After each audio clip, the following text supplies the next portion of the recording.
C'est quoi une vie remplie et animée de l'Esprit de Dieu? Voilà le thème que nous aborderons aujourd'hui à l'émission « La parole vivante ».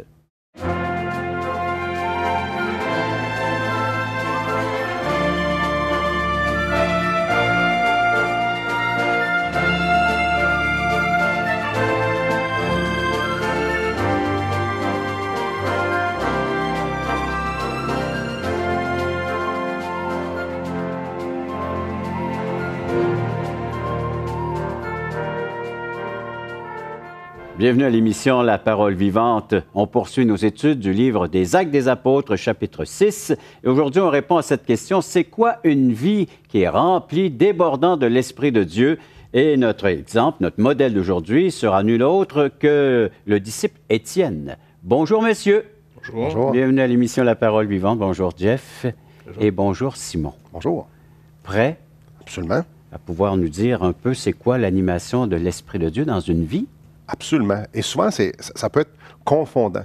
Parce que nous, on va voir des gens, puis on vit dans une société où est-ce que la performance est mise à l'avant-plan. On aime voir les professionnels. On aime voir, si on veut avoir quelqu'un qui fait du sport, on va avoir un entraîneur privé, un professionnel, quelqu'un qui a fait ses preuves, quelqu'un qui a une longue liste de choses qui le rend crédible. Souvent, on va s'attacher à ça, puis on va penser comme ça. Et donc, les gens ils vont entrer dans une église, puis ils vont voir des chrétiens professionnels. Ils vont voir des gens qui ont des vies transformées, qui disent des choses tellement exceptionnelles. Moi, je me souviens, en 1996, quand j'ai accepté le Seigneur Jésus-Christ, je suis entré dans une église, puis j'écoutais les gens prier, puis moi, je ne suis jamais capable de prier de même. Donc, on regarde les gens, puis on les voit, puis on les surestime. On regarde un apôtre comme Pierre, un apôtre comme Jean, on les surestime. Comme Paul, c'est des professionnels qui sont vraiment, vraiment bons. Et on regarde Étienne, on pourrait dire la même chose d'Étienne. Étienne, c'est, waouh, il regarde comment il parle, regarde comment il fait ça. Et c'est intéressant qu'on va pouvoir regarder un peu qui il est et ce qu'il a fait. On va prendre un temps pour lire le texte. Absolument. Et regarder ensemble la description de ce que l'Évangile en fait de cet homme. Hein? Allons-y, Actes chapitre 6 et versets 7 jusqu'à 15. Longue lecture, alors suivez attentivement. La parole de Dieu se répandait de plus en plus, le nombre des disciples augmentait beaucoup à Jérusalem et une grande foule de sacrificateurs obéissait à la foi. Étienne, plein de grâce et de puissance, faisait des prodiges et de grands miracles parmi le peuple. Quelques membres de la synagogue, dites des affranchis, de celle des Cyréniens, et de celle des Alexandrins, avec des Juifs de Cilicie et d'Asie, se mirent à discuter avec lui. Mais ils ne pouvaient résister à sa sagesse et à l'esprit par lequel il parlait. Alors ils soudoyèrent des hommes qui dirent « Nous l'avons entendu proférer des paroles blasphématoires contre Moïse et contre Dieu. » Ils émurent le peuple, les anciens et les scribes, et se jetant sur lui, le saisirent et l'emmenèrent au Sanhédrin. Ils produisirent de faux témoins qui dirent « Cet homme ne cesse de proférer des paroles contre le lieu saint et contre la loi. Car nous l'avons entendu dire que Jésus, ce Nazaréen, détruira ce lieu et changera les coutumes que Moïse nous a données. » Et tous ceux qui siégeaient au Sanhédrin, ayant fixé les regards sur Étienne, son visage leur parut comme celui d'un ange. On a besoin d'explications ici. Qui d'entre vous aimerait élucider un peu ce qui se passe, par exemple? Qui sont ces personnes qui se mettent maintenant à interroger Étienne et à l'attaquer aussi? Des hellénistes. Donc, encore une fois, des hellénistes. Bien, si on se fie à la description, il dit quelques membres de la synagogue des affranchis. Ouais. Donc, eux, c'est des anciens esclaves qui ont sûrement été rachetés, car les Juifs rachetaient les leurs souvent de l'esclavage. Puis, une des sources d'esclavage de l'époque, c'était souvent les guerres. Quand tu entrais dans un pays, tu faisais la guerre ou tu perdais une bataille, souvent les prisonniers étaient vendus comme esclaves. Donc, il y avait autant chez les Romains que chez les peuples, on rachetait les nôtres.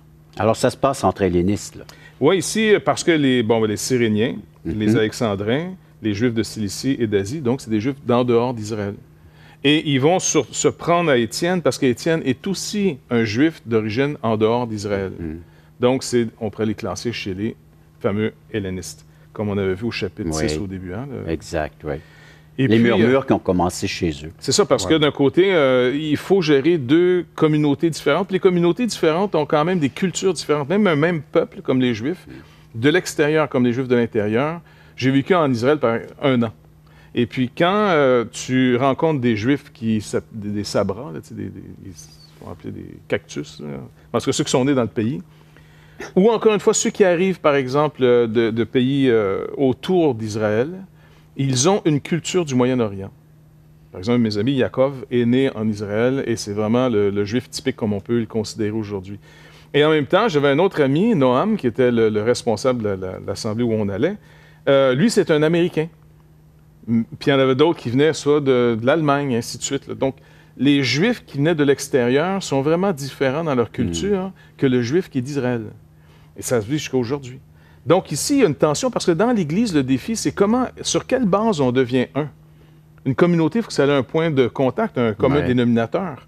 Donc Jésus-Christ pour le chrétien, ou les chrétiens, devient le commun dénominateur. Mais chacun de nous, on arrive avec soit notre statut particulier, classe sociale, ethnie, arrière-plan, peu importe.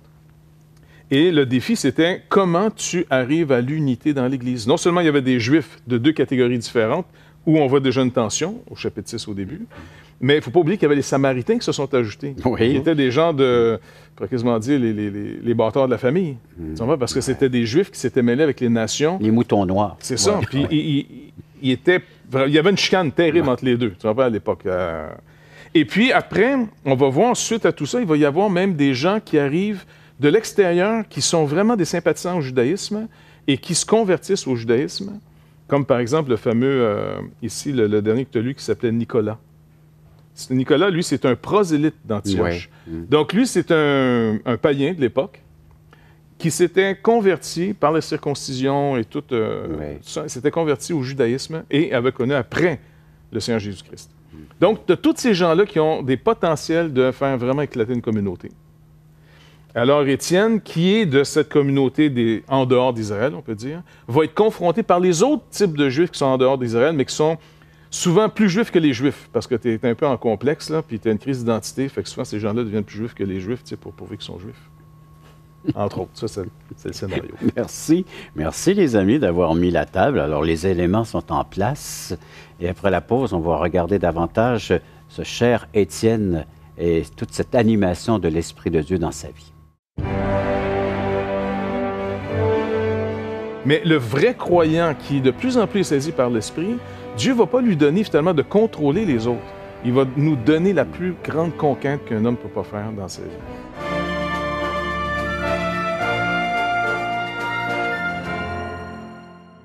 Assistez à un merveilleux déjeuner de l'espoir dans votre région.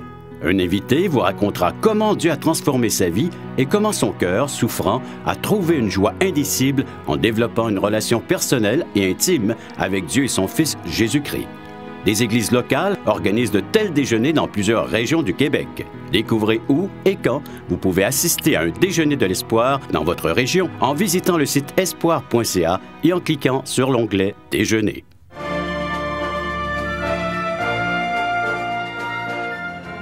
Nous sommes en train de regarder Actes chapitre 6, où est-ce que l'Église prend de l'expansion. Encore une fois, il y a une croissance sans cesse. Il y a des murmures. On règle le problème en élisant des hommes qui sont remplis, animés de l'Esprit de Dieu. Et entre autres, Étienne, qui va nous servir de modèle et d'exemple dans le cadre de cette émission. Alors, si on décrivait un peu la vie ou le comportement d'Étienne. En fait, tu l'as très bien mentionné. Étienne a été choisi parmi les gens, parmi les disciples à Jérusalem, parce qu'il était animé de l'Esprit, rempli de sagesse. Donc, lui, sa vie démontrait que l'Esprit l'animait en dedans de lui. On peut voir la même chose au verset 8. Étienne était plein de grâce et de puissance, faisait des prodiges. Donc, sa vie était réellement animée au verset 10, alors qu'il parle à ces gens-là, mais il ne pouvait résister à sa sagesse et à l'Esprit. Ce qui est intéressant, c'est que lorsqu'on accepte Jésus-Christ comme sauveur, Dieu nous donne son esprit. Jésus l'avait promis, le Consolateur va venir avec vous. Dieu veut nous animer, Dieu veut nous transformer, Dieu veut nous régénérer et prendre chaque aspect de notre vie.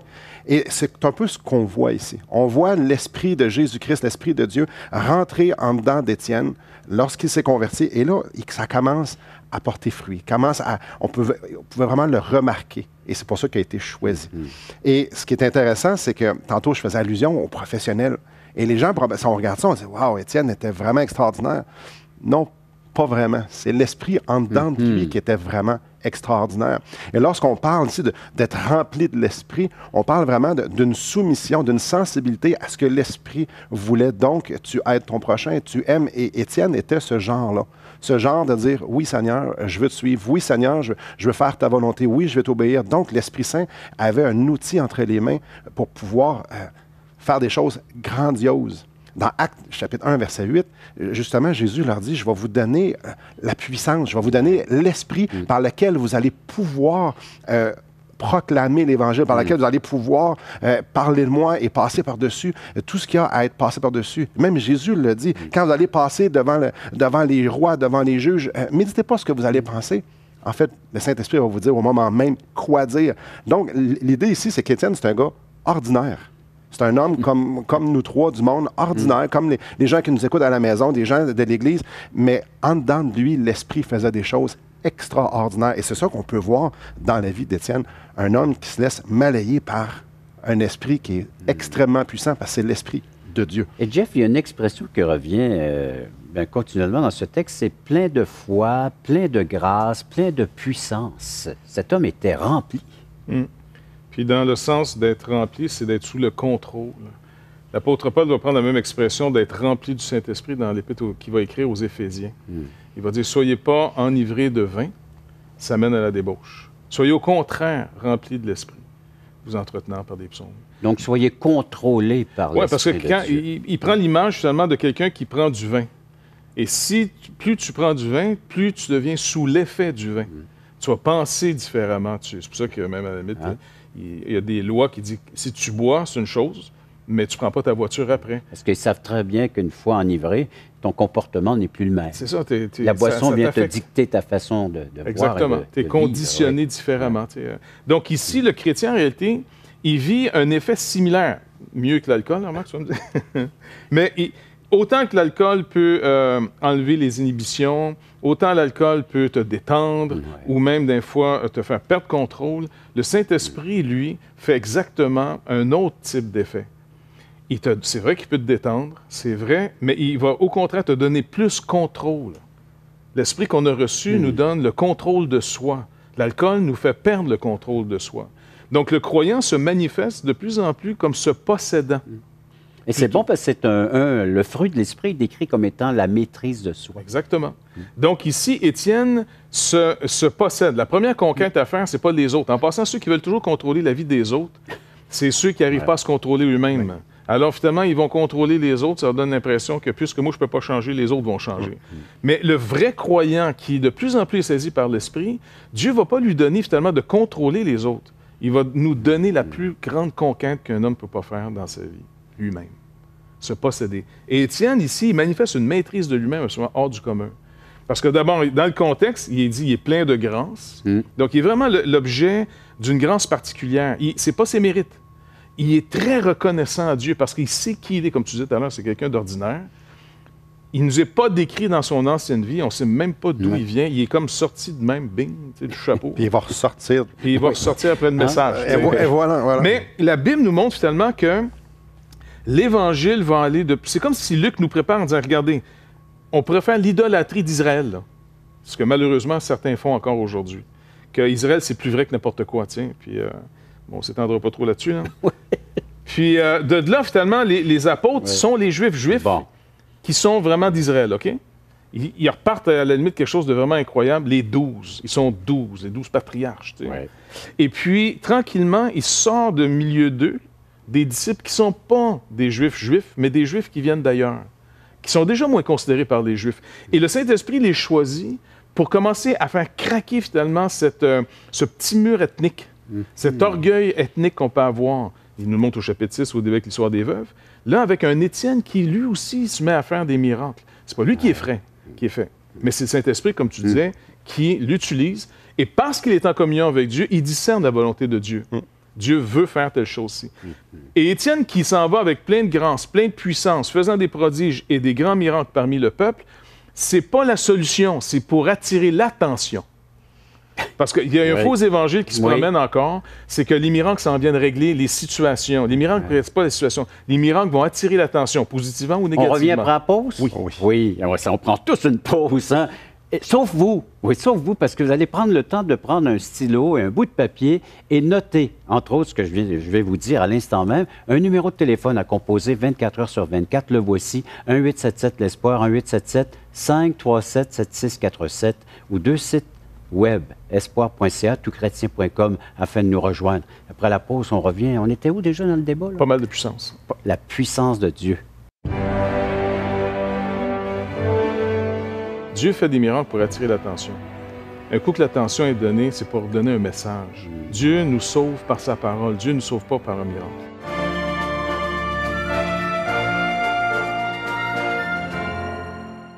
Voulez-vous combler le vide dans votre âme?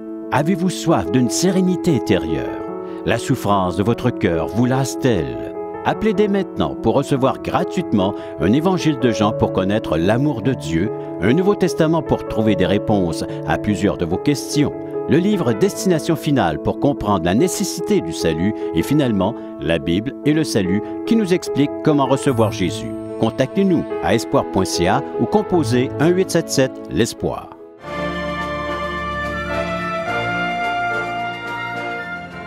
Nous sommes devant la vie d'un personnage nommé Étienne. Tout va bien pour lui. Il est plein de grâce, plein de foi, plein de puissance de Dieu. Et on pourrait s'attendre qu'un homme comme Étienne, un homme qui c'est clairement, il a été reconnu et l'Esprit de Dieu est en lui, il fait des œuvres extraordinaires. Cet homme-là, dans la pensée de beaucoup de gens, les gens pourraient dire, ben, il n'y a pas de péché, et il est beaucoup spirituel, donc Dieu va le bénir. Il y a beaucoup cette idée-là là, du Dieu Père Noël, du Dieu, si en tout cas moi, je m'en souviens quand j'étais petit gars, ben, ma mère me disait, c'était gentil, tu vas avoir des, des bonbons. tu vas des cadeaux. Non. Ah, des cadeaux. À Noël, le Père Noël. Le Père Noël. Fait que, mais là, si je n'étais pas gentil, je ne pouvais pas m'attendre à des cadeaux. Mais souvent, cette même pensée-là, cette même culture-là, ça s'adresse également à Dieu. Donc, si on est spirituel, si on va à l'Église, on lit notre Bible, on prie, on fait tout ce qu'on a à faire selon le modèle que nous, on s'est fait. Le gros lot nous attend. Ah, ben là. Puis, hey, si tu donnes en plus, Dieu va être tellement généreux avec toi, puis Dieu va te combler, puis plus que tu donnes, plus qu'il va te combler. C'est la vie de prospérité. C'est la vie de prospérité. Évidemment, certains vont dire « Ah, j'aime pas ça, ce mot-là », mais c'est quand même la réalité. Et ici, on a un homme extraordinaire, où Dieu fait des choses extraordinaires au travers lui, puis la seule chose qu'on pourrait dire, c'est « Ben, ça va être ça, une fin merveilleuse ». Mais quand on regarde au chapitre 7, ben, au verset 59, ça nous dit « Il lapidait Étienne qui priait et disait « Seigneur Jésus, reçois mon esprit ». C'est une drôle de fin, pareil, pour un super-héros. Elle est courte, sa vie de disciple. Oui, son cœur était bien placé.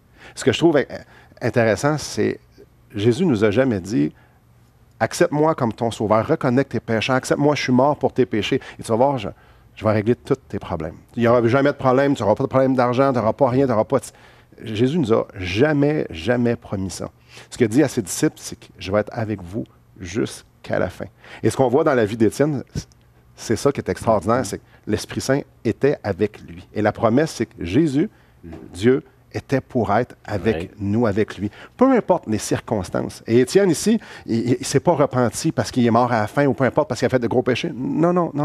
Il a fait exactement ce que le Seigneur Jésus-Christ voulait qu'il fasse. Il a prêché avec la puissance de l'Esprit et Dieu était avec lui. Si on regarde ici, on peut très bien voir... regardez au verset 55 au chapitre 7. « Mais Étienne, rempli du Saint-Esprit et fixant les regards vers le ciel, vit la gloire de Dieu et Jésus debout à la droite de Dieu. » Jésus a dit, « Je vais être avec vous. Je vais être là. Quand ils vont vous persécuter, ils vont me persécuter Un Jésus aussi. qui se lève de son trône pour accueillir un des siens. Un martyr, le premier martyr de la foi qu'on appelle Étienne. Mais cet homme-là, il va s'attirer des problèmes, hein? Mais j'aimerais juste qu'on revienne Oui. sur la raison pourquoi Dieu fait des miracles. OK. Parce que je pense qu'aujourd'hui, il y a souvent une confusion et une recherche souvent malsaine. Dieu fait des miracles pour attirer l'attention. Un coup que l'attention est donnée, c'est pour donner un message. Dieu nous sauve par sa parole. Dieu ne nous sauve pas par un miracle. Le miracle de la nouvelle naissance, c'est un miracle. Mais en réalité, nous, on s'attache beaucoup plus à des signes miraculeux. Ouais. Parce que quand Jésus, par exemple, si on voit Jésus guérir un sourd. OK? C'est beau, hein? C'est émouvant, Ouais. c'est super spécial. Mais quand il guérit un sourd, c'est pour nous donner un signe. Parce que la vraie guérison, c'est pas que tes oreilles se mettent à entendre à nouveau. Mais on entend souvent dans la bouche de Jésus, comme quand il reparle Ouais. à l'Église, que celui qui a des oreilles pour entendre. Donc, celui qui a des oreilles prouve que Jésus dit, en passant, vous avez des oreilles, mais vous n'entendez pas Dieu. Et dans Isaïe, un prophète de l'Ancien Testament, il y avait une prophétie qui disait, et il va ouvrir les oreilles des sourds pour qu'ils entendent les paroles du livre. Je ne sais pas si vous avez vu sur YouTube passer, ou Facebook, je ne sais pas qui c'est qui a trouvé ça, c'est un petit clip. C'est un petit enfant, je pense qu'il a 18 mois à peu près. Et puis, ils mettent un appareil dans son oreille. Oui. Vous avez vu Qui ça? entend pour la première Ouais. fois. Et puis, tu regardes, c'est vraiment émouvant, hein? Tu vois ça? Fait que le petit, il ne comprend pas ce qu'on lui met dans l'oreille, il n'aime pas ça, tu sais. Ouais. Et puis, le médecin a l'air parlant en disant, attendez, je pense qu'il va réagir. Puis là, l'enfant, il entend pour la première fois. Et c'est surtout quand il se met à entendre la voix de sa mère, tu Oui. vois, il craque un petit sourire. Écoute, c'est tellement émouvant, hein, cette petite affaire-là? Ouais. Eh bien, c'est comme, moi, quand je regardais ça, là, c'est comme si j'avais l'image de la raison d'un miracle. Ça, là, c'est le meilleur exemple que tu peux avoir d'un sourd qui était sourd des paroles de Dieu et qu'un jour, il entend la voix de son Père, la voix de notre Dieu. Oui. Et c'est ça un croyant. Oui. Un croyant, c'est quelqu'un dont les oreilles ont été ouvertes pour entendre que là, c'est plus juste la Bible, un livre religieux, c'est la parole de mon Père qui m'appelle, qui me parle. Et donc, les miracles ne sont pas là pour dire on va régler le problème dans le monde par les miracles, par des guérisons. On soulage, ça c'est bien, on manifeste l'amour, c'est vrai. Oui. Mais en réalité, la raison de la puissance miraculeuse dans la vie de quelqu'un, c'est de dire regardez, je vais vous faire une démonstration d'une réalité invisible. Ouais. M'ouvrir, que Dieu puisse ouvrir nos oreilles spirituelles pour qu'on puisse entendre ce que l'Esprit dit maintenant. Et c'est comme ça qu'une personne naît de nouveau. Oui. Dieu lui ouvre les oreilles, puis elle entend la parole, puis Jean dit on a été régénérés par une parole incorruptible. Et ça, c'est quelque chose de tellement merveilleux. C'est pour ça qu'aujourd'hui, si on vous prenait, c'est quasiment un show de boucan, là, tu sais, puis venez voir le grand miracle. Sensationnalisme. Et puis, à la limite, des fois, malheureusement, il y a des faux. Il y a des menteurs là-dedans. Il y a des gens qui vont exploiter la misère humaine. C'est pas le cas des apôtres. Quand les apôtres faisaient un miracle, là, ils détournaient tout de suite l'attention d'eux en disant, écoutez, c'est pour vous annoncer qu'il est, vous êtes redevable à lui, pas à nous. Puis ils viennent pas chercher l'argent des gens non plus. Comme une bande d'escrocs qui, aujourd'hui, peuvent se promener un peu partout et exploitent vraiment le côté vulnérable d'une personne malade ou désespérée. Les vautours sur leur proie. Exactement, oui. On s'énervera pas, là, mais... C'est tentant. c'est On va prendre une pause. Bonne idée, Régent. Pas juste pour Jeff, mais pour nous aussi. Mais une pause pour vous aussi. Et après la pause, eh bien, est-ce que c'est déjà la conclusion de l'émission? Ben oui. Déjà la conclusion de l'émission et de ce message après la pause. On pourra dire ce qu'Étienne leur a annoncé. Tantôt. C'est pas nous le but d'être sauvés. On est sauvés par Jésus-Christ pour Dieu son Père. Ça, c'est un peu choquant pour des narcissiques chroniques comme nous autres. Là. Ouais. Mais je veux dire, c'est pour Dieu qu'on est sauvés.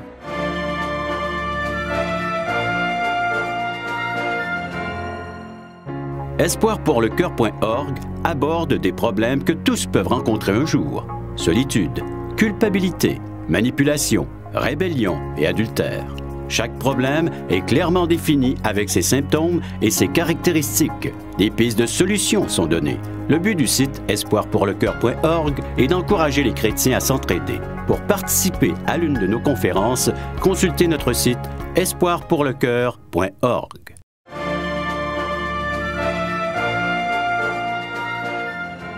On regardait comment est-ce que Dieu ouvre les oreilles afin que nous puissions entendre l'Évangile en se servant des hommes comme Étienne, accomplissant des signes pour les conduire un peu plus loin de ce qu'ils peuvent percevoir, humainement parlant.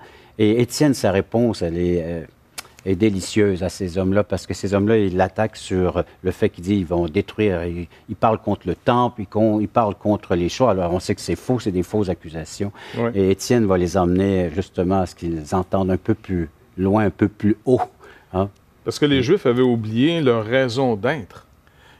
Comme beaucoup de croyants, ont fait du but de tout ça, nous, notre salut à nous autres. Puis c'est vrai qu'on est bénéficiaires de toutes ces choses-là. Mais on n'est pas même le but. C'est pas nous le but d'être sauvés.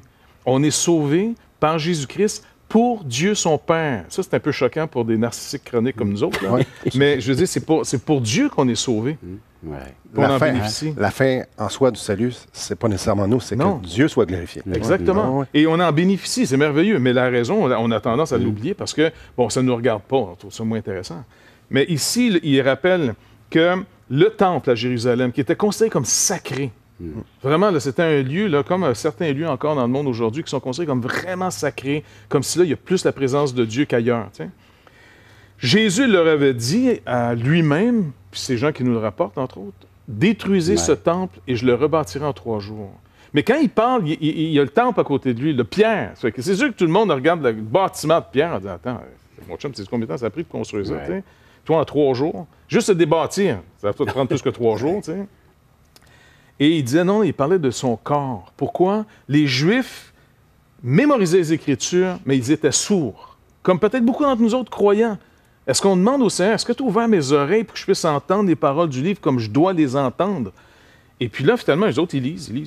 Et puis, ils ont oublié que Moïse a fait, par exemple, le tabernacle, selon le modèle que tu as vu sur la montagne, faisant une copie, faisant une image. Fait qu'il a vu autre chose avant que celui-ci soit bâti. Écoute, il a vu la réalité, il a vu le Fils, il a vu le Fils qui contiendrait la loi en lui, il a vu le Fils qui est la manne, le pain descendu du ciel, il a vu le Fils qui est le vrai berger avec le bâton d'Aaron. Tu vois, il a vu Jésus-Christ en réalité, il a vu l'incarnation future. Ici, est-ce que je préfère l'image que produit la religion ou est-ce que je suis amené par les images, par les signes, par les miracles s'il faut, au vrai, à Jésus-Christ? Et si c'est le miracle qui me séduit, alors je n'ai pas encore rencontré celui qui est l'auteur. Et c'est la même chose. Hein? L'Épître aux Hébreux va dire c'était l'ombre des choses à venir. Alors, est-ce que vous préfériez suivre l'ombre plutôt que la personne?